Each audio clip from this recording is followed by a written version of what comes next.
have a Navratna company, that is NHPC, which stands for?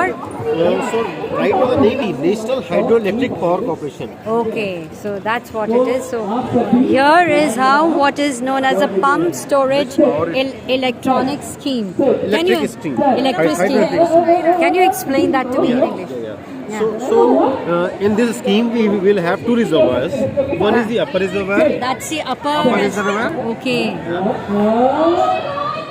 And this is a lower reservoir. Okay.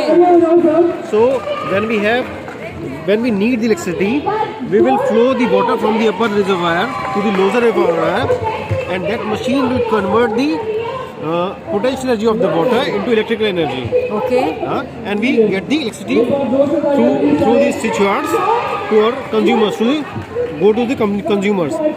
When during the peak hours, when we have the ample of energy, extra energy, Yes. which is generated from the solar or wind, we will pump that water from lower reservoir to the upper reservoir. So Okay. this machine that time works as a pump.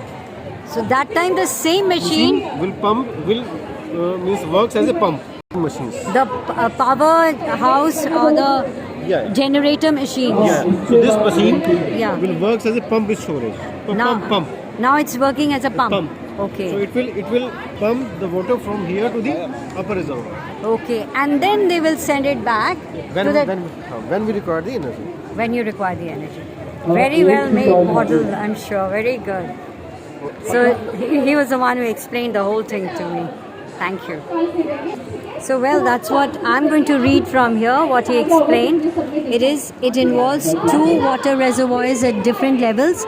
When demand for electricity is high, water is released from the top reservoir, as you see, which falls through turbines. Now look at that. That's a turbine which falls through the turbine, and you see it rotating.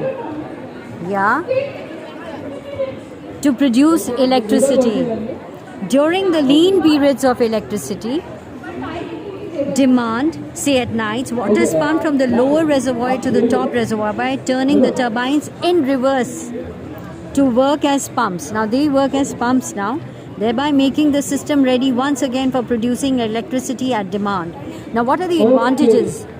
The advantages are it provides a constant and reliable source of power. It can provide extra energy when it is needed most. And once installed, running costs are low. There is no atmospheric pollution and very little water pollution. Dams also can be used for flood control, water supply, irrigation or recreation.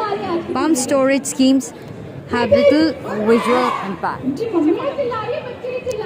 Very nice model that we have here.